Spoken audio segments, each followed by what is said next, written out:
खाने पीने से तो फिर भी इंसान वो हो जाता है कि इट्स ऑलराइट, नहीं पता चलता है पॉइंट पे जाके। इनफैक्ट 3-4 रोज़े के बाद ना नहीं पता चलता। हाँ, जो चीज़ बहुत ज़ोर ज़ोर से पता चलती है वो है नींद, क्योंकि वो बहुत ज़ोर ज़ोर से आ रही होती है, ऐसे ऐसे करके आ रही होती है। खैर, क्योंकि हम एक इस्लामिक कंट्री है, तो हमारे यहाँ पे इस चीज़ का बड़ा ख्याल रखा जाता है कि रमज़ान की टाइमिंग जो है वो शॉर्ट कर दी जाए, जो कि बहुत अच्छी चीज़ है, बिकॉज़ इसमें इंसान को जो है फिर वो घर आके सोने और इबादत का टाइम जो है वो मिल जाता है। ऑफ़िस यूजुअली जो है वो डिपेंड करता है, स्कूल्स जिस तरह जल्दी जल्दी 12:30 1 सवा 1 तक ख़त्म हो जाते हैं, ऑफिसेस भी 2:30-3 बजे तक ख़त्म हो जाते हैं, जो कि नॉर्मली 5-5 बजे तक जाते हैं, वो भी ख़त्म हो जाते हैं।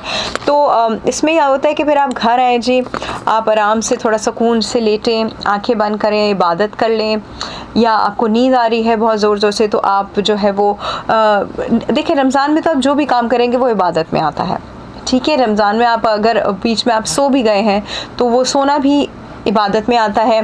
फिर आप जब हलाल रोज़ी कमाने के लिए घर से बाहर निकलते हैं तो वो भी इबादत में आता है। फिर उसके बाद जो है आप अगर स्कूल कॉलेज जा रहे हैं तो आप तालीम हासिल करने जा रहे हैं, आप जो भी काम करने जाते हैं रमज़ान में, जो भी करते हैं वो सब इबादत में आता है। जो लोग घर में होते हैं, घर का वो जो काम कर रहे होते हैं, फिर वो अफ्तारी के लिए चीज़ें बना रहे होते हैं, वो सब जो है वो सब चीज़ें जो है अल्लाह जो है अपने पास काउंट करता जाता है और आपको जो है वो सवाब देता चला जाता है। तो हर चीज़ जो है वो एक इबादत में, अच्छी चीज़ जो है वो एक इबादत में ही ऑब्वियसली काउंट होती है।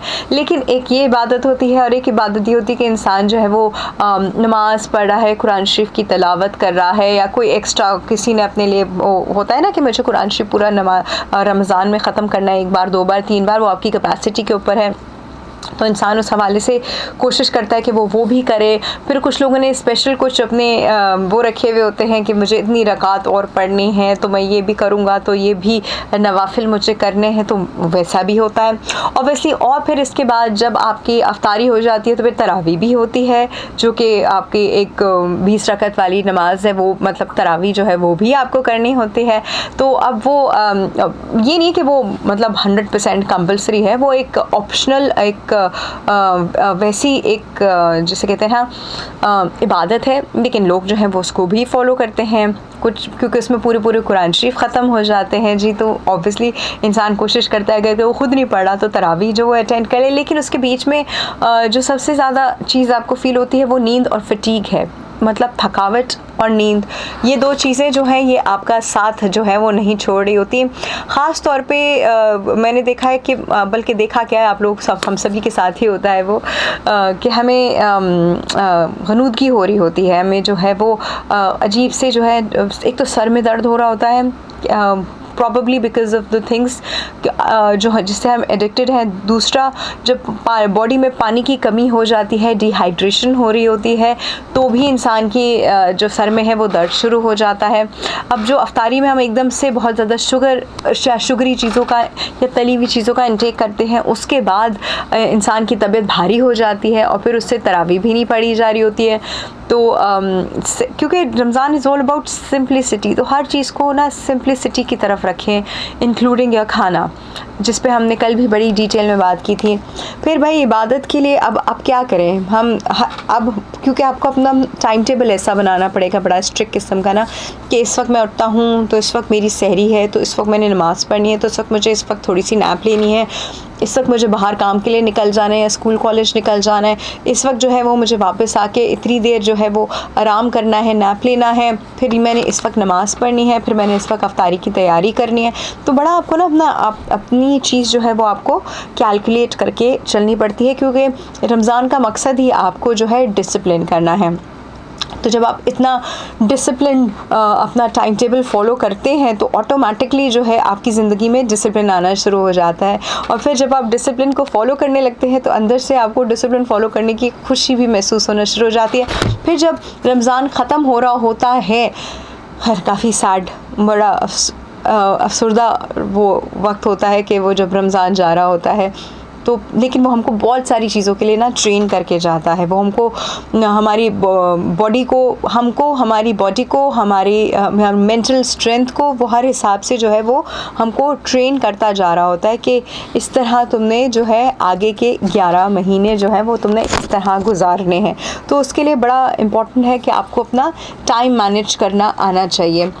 ये कंप्लेन करते नज़र नहीं आना चाहिए आपको रमज़ान में कि मुझे रोज़ा लग रहा है या मुझसे काम ना कराओ, मैं रोज़े में हूँ। रमज़ान का कतई मकसद नहीं है कि आप अपनी ज़िंदगी के, अपनी दुनिया के सारे काम छोड़ दें। रमज़ान का मकसद है कि आप अपने आप को मैनेज करना सीखें।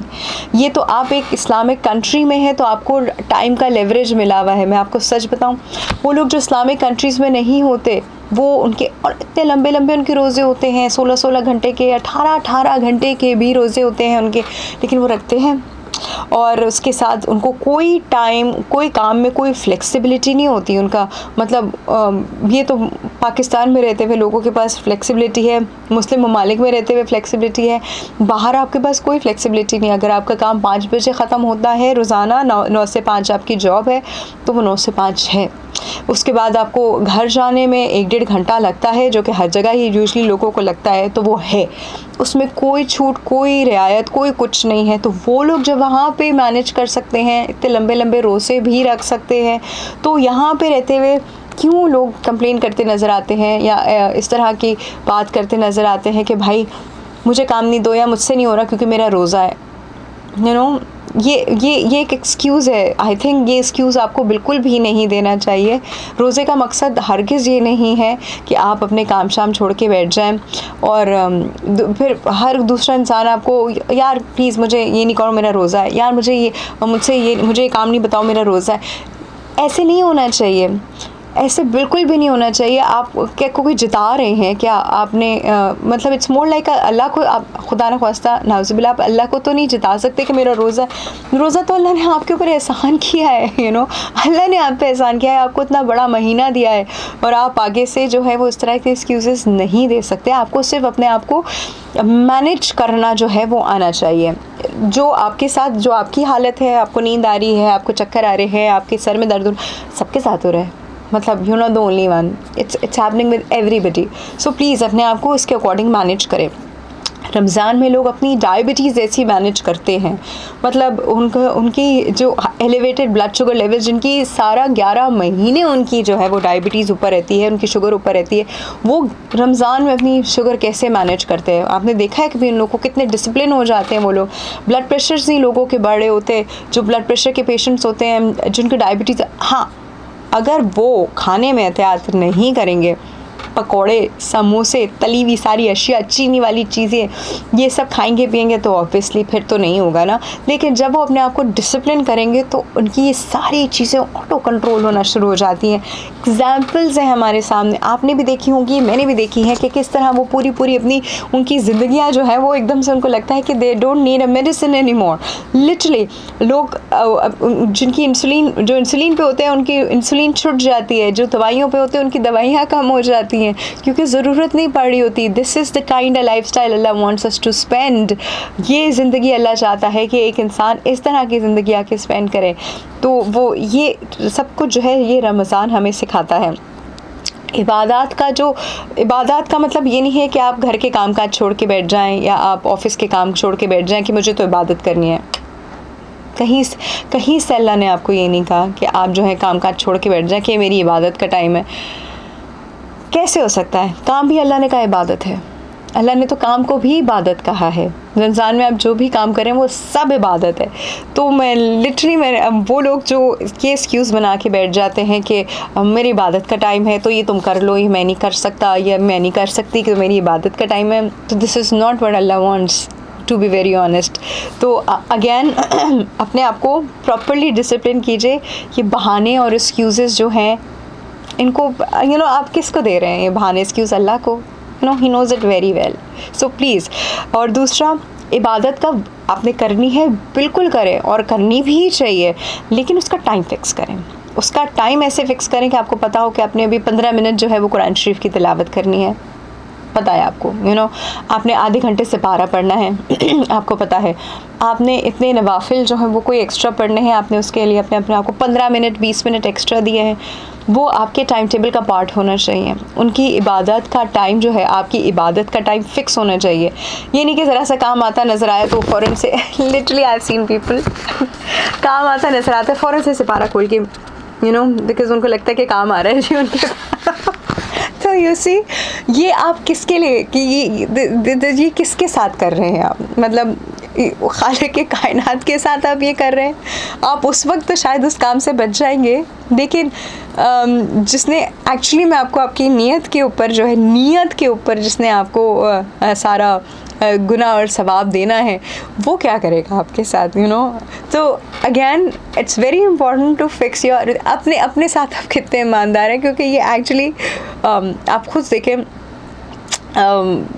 जिसके लिए आप कर रहे हैं उसको तो सब पता है, नमाज़ें लंबी कर देना, काम पे ना जल्दी जाना पड़े, जल्दी सीट पे ना पहुंचना पड़े, इबादत लंबी कर देना, किसके लिए कर रहे हैं, किसके साथ कर रहे हैं आप। सो ये जो है, मतलब इंसान जो है अंदर से आपको पता होता है कि आप क्या कर रहे हैं। ठीक है जी, अच्छा हमारा लाइव सेशन का टाइम यहाँ पे ख़त्म हो रहा है, तो इस वक्त जितने लोग हमारे साथ लाइव हैं थैंक यू सो मच। मैं अभी देखती हूँ कि हमारे साथ यहाँ पे लाइव कौन कौन है और उनके नाम जो है मैं अभी ऑन एयर भी जो है वो शामिल करूँगी।